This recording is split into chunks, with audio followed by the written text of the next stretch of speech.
Tadi kita udah belajar tentang persamaan negara-negara tetangga kita, Kak. Kita juga belajar mengenal karakteristik budaya negara tetangga kita, terutama bagaimana pakaian adat mereka. Tadi juga aku udah belajar menulis tentang persamaan dan perbedaan sosial budaya antara negara. Kita juga belajar memperkirakan luas suatu tempat di peta. Kak, hari ini aku seneng. Kak Evan juga seneng kok. Nah, kalau teman-teman di rumah bagaimana? When there's no more hope is left in me, I can see what comes my way, and I'm always no more hope.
Satu, dua.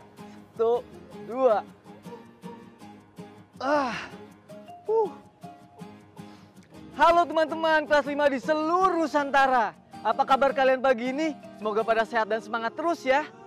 Oh iya, kalian sudah berolahraga pagi belum? Kalau belum, cepat berolahraga dulu ya. Oh iya, dan kalian sudah siap belajar hari ini kan? Oke, tapi sebelum itu kita berdoa dulu yuk menurut agama dan kepercayaan masing-masing.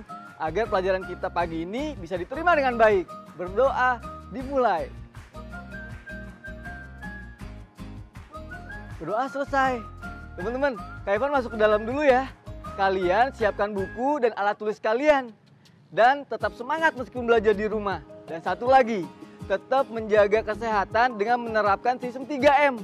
Yaitu memakai masker, mencuci tangan, dan menjaga jarak. Agar terhindar dari penyebaran COVID-19. Ya udah, kita mulai belajarnya yuk.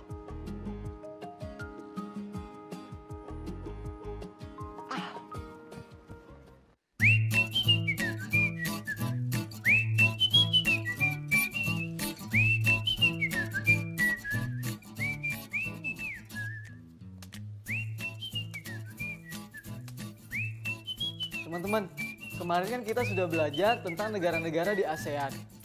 Nah, kalian tahu nggak apa itu kepanjangan dari ASEAN? Wah, sudah pada tahu semua ya? Benar, ASEAN itu singkatan dari Association of Southeast Asian Nation. Yang kalau di bahasa Indonesia kan artinya adalah Perhimpunan Bangsa-Bangsa di Asia Tenggara. Perhimpunan ini menaungi 10 negara yang ada di Asia Tenggara, termasuk Indonesia dan Malaysia. Pasti kalian ingin tahu lebih banyak kan? Untuk lebih jelasnya, kita simak cerita yang berikut ini yuk. Ayo menyimak.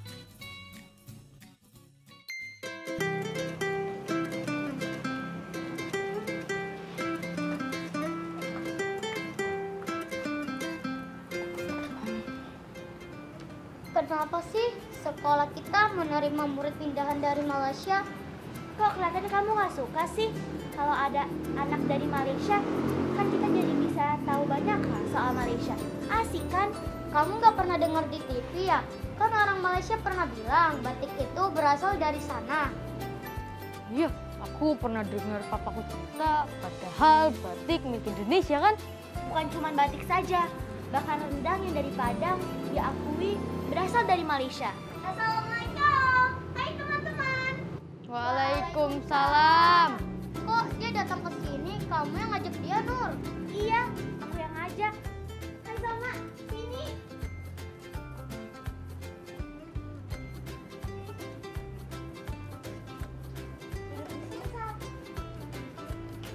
Nah teman-teman, karena Salma sudah di sini, gimana kalau kita tanya segala hal yang kalian pengen tahu soal Malaysia?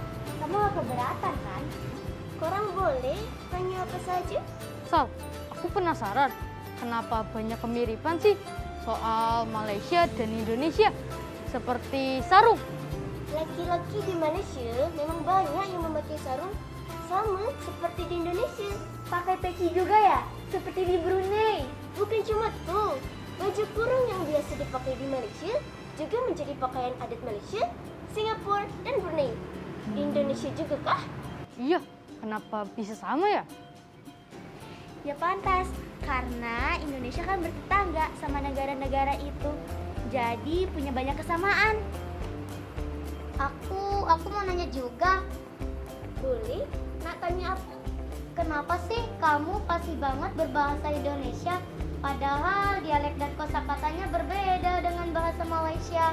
Oh, nenek dan kakekku tinggal di Medan, sedangkan semua pamanku tinggal di Jakarta. Aku sering di Indonesia dan menggunakan bahasa Indonesia kalau bertanya dengan mereka. Oh, pantesan. Aku juga punya banyak teman keturunan Indonesia dan aku senang berteman dengan kalian. Aku juga, jadi kita semua teman.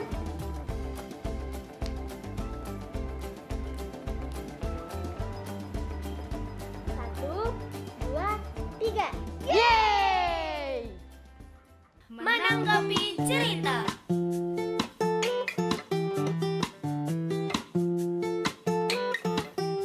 Nah teman-teman, setelah mendengar cerita tadi, Kak Evan udah tulis beberapa pertanyaan.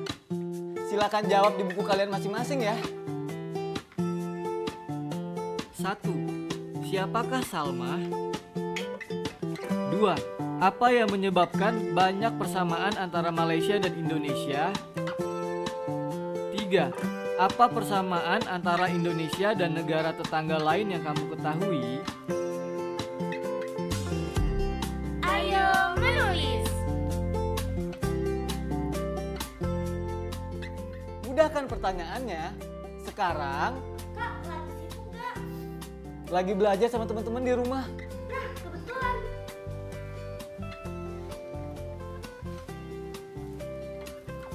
Mungkin teman-teman di rumah juga bisa bantuin aku. Biasa ada tugas.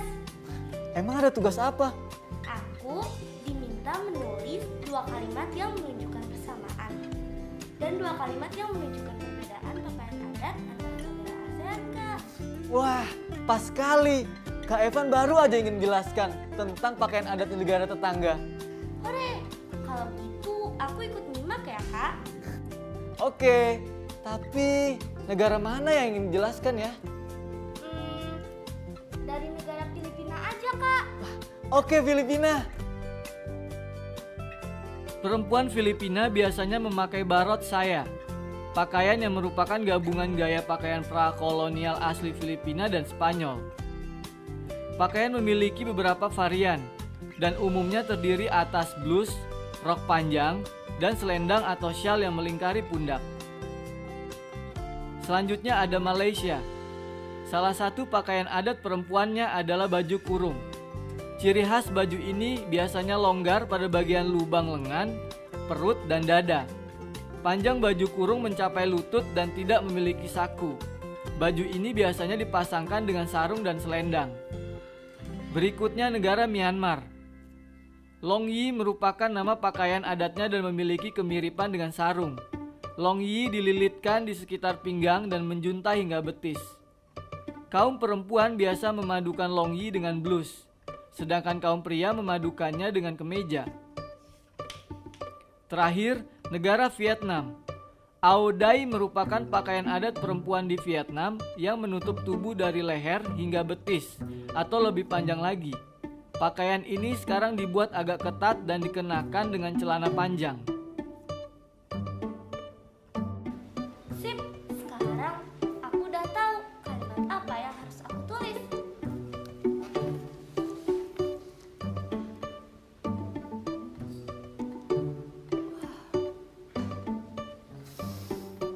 Nah, bagaimana teman-teman? Kalian pasti sudah banyak menemukan persamaan dan perbedaan pakaian adat di masing-masing negara. Teman-teman, Sekarang coba tuliskan persamaan dan perbedaan pakaian adat di antar negara tersebut di buku kerja kalian masing-masing ya. Setelah selesai, hasil kerja kalian bisa dibacakan ke keluarga kalian. Tugasku sudah selesai. Sekarang aku bisa belajar bareng teman-teman yang di rumah. Oke, sekarang kita akan belajar kosakata baru bersama siapa? Bersama Profesor Kata. Halo adik-adik, bertemu lagi dengan Profesor Kata. Kata baru apa yang akan kita pelajari hari ini? Siapkan buku catatan kalian ya. Dialek. Dialek artinya variasi bahasa yang berbeda menurut pemakai. Misalnya, bahasa dari suatu daerah tertentu, kelompok sosial tertentu, atau kurun waktu tertentu. Peci. Peci adalah penutup kepala terbuat dari kain dan sebagainya. Berbentuk meruncing di kedua ujungnya. Disebut juga kopiah atau songkok. Batik.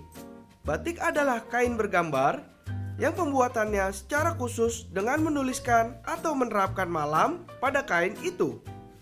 Kemudian pengolahannya diproses dengan cara tertentu. Prakolonial. Prakolonial adalah masa sebelum masa penjajahan. Ken. Ken merupakan alat musik tradisional negara Laos. Itu tadi semua kosakata baru kita hari ini. Sampai jumpa lagi. Ayo berlatih.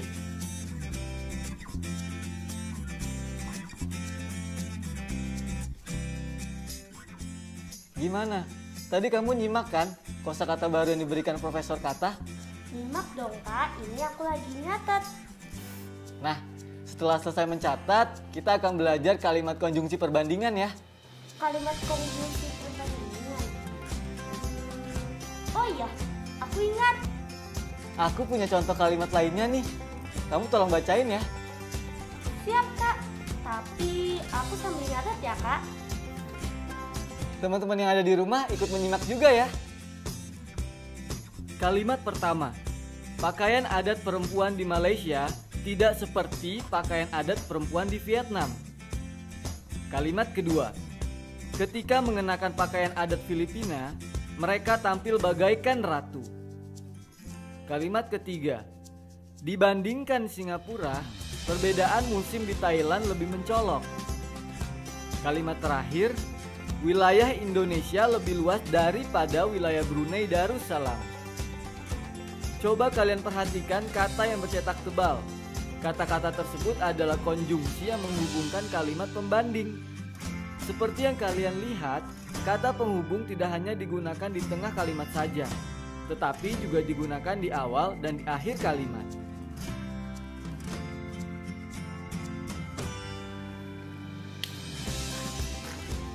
Oh gitu ya Kak, sekarang aku paham Kak. Kalau gitu kita latihan dulu ya. Kalau aku salah gimana Kak?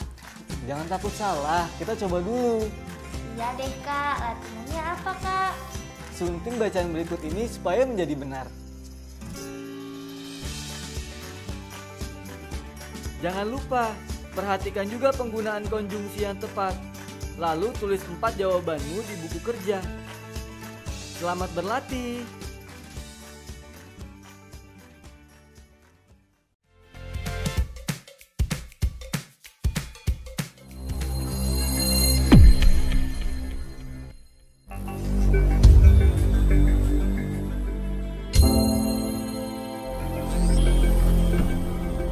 Aku kangen sekolah. Aku kangen Bapak Ibu guru. Aku rindu kawan-kawanku.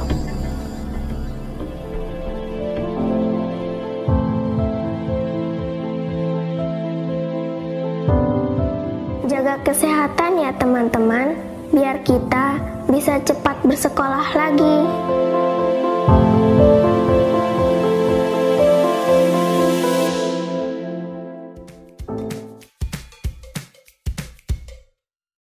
Ayo berhitung.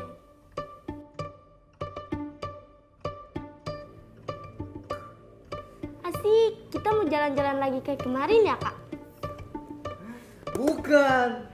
Kak Evan akan menjelaskan tentang jenis-jenis peta. Tapi sebelum itu, kita akan menghitung luas gambar dari peta berikut ini. Oke deh. Perhatikan gambar berikut ini.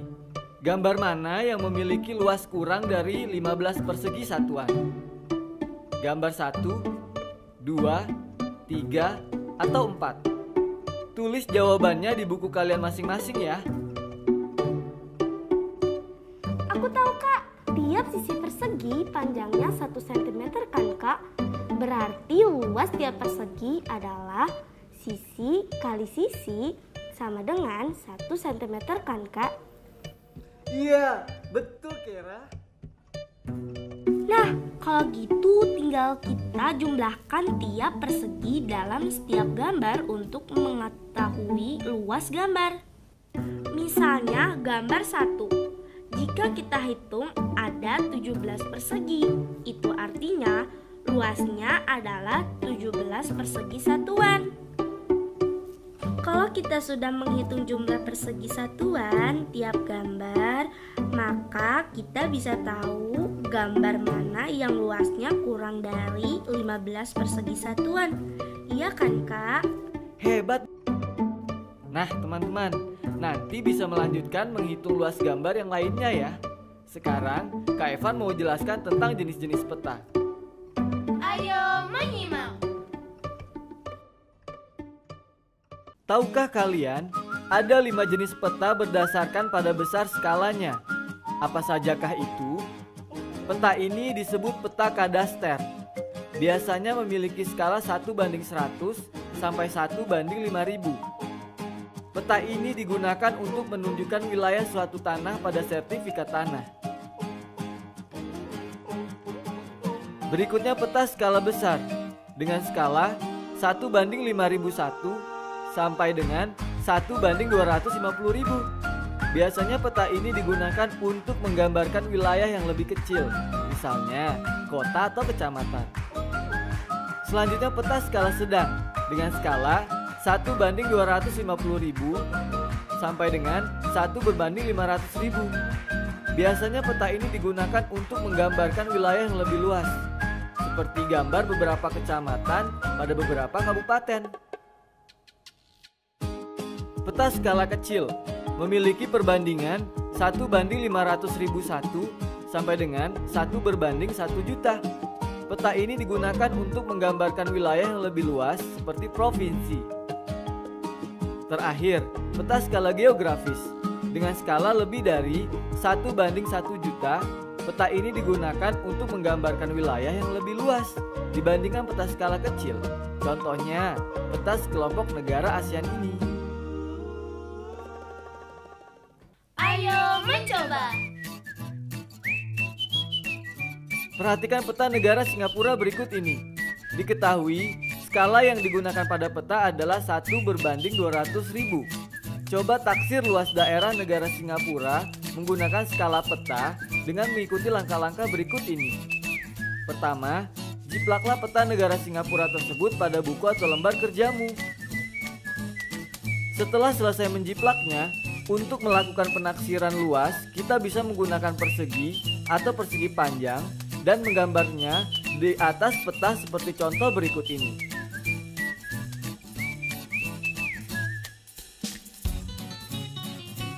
Berdasarkan gambar tersebut, kita bisa memperkirakan luas negara Singapura menggunakan luas 3 persegi panjang.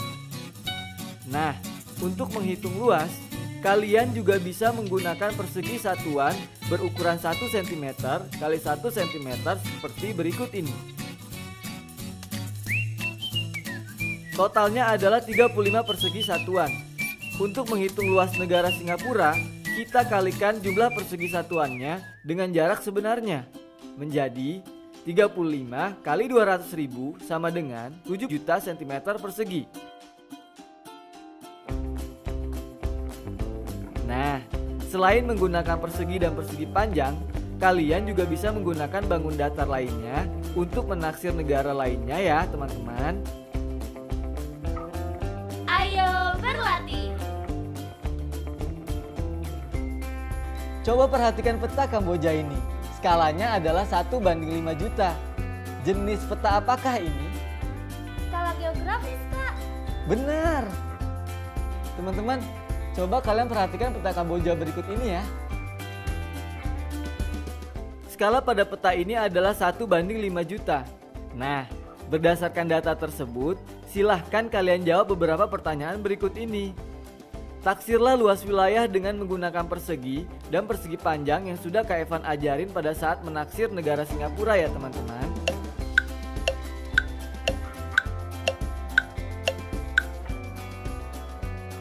Selain menggunakan persegi dan persegi panjang, apakah kita bisa menggunakan bangun lain untuk menaksir luas negara Kamboja? Jelaskan jawabanmu dan gunakan bangun datar lainnya untuk menaksir luas.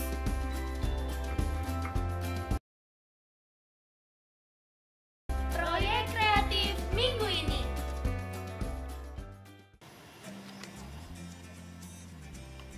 Kak, kalau nanti kita buat poster, bagusan pakai cat air apa pakai krayon ya, Kak?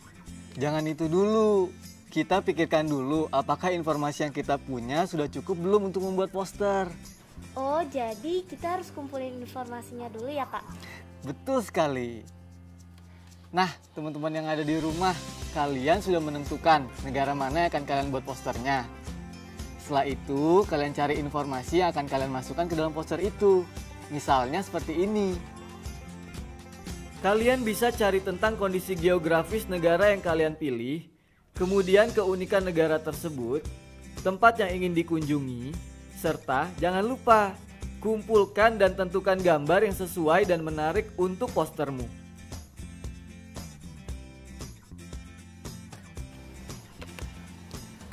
Loh, Kak Evan mau kemana? Pelajaran kita kan hari ini sudah selesai, dan sekarang saatnya kita Refleksi. Refleksi.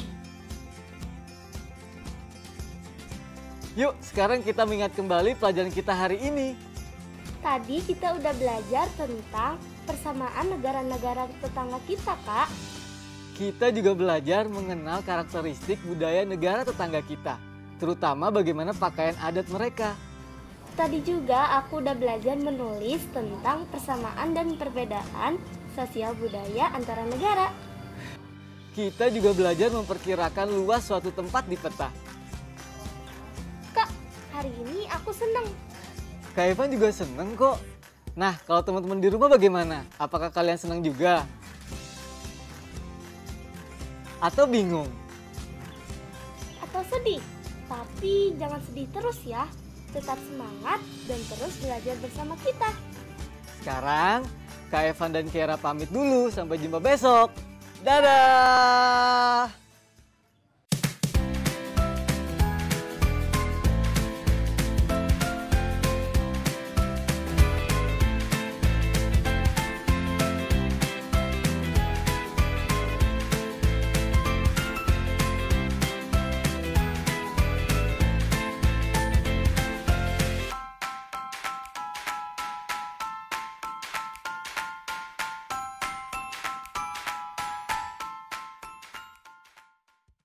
Sekarang tetap belajar dari rumah ya teman-teman. Jaga jarak, rajin cuci tangan, dan pakai masker agar kita mencegah penyebaran COVID-19. Sampai jumpa.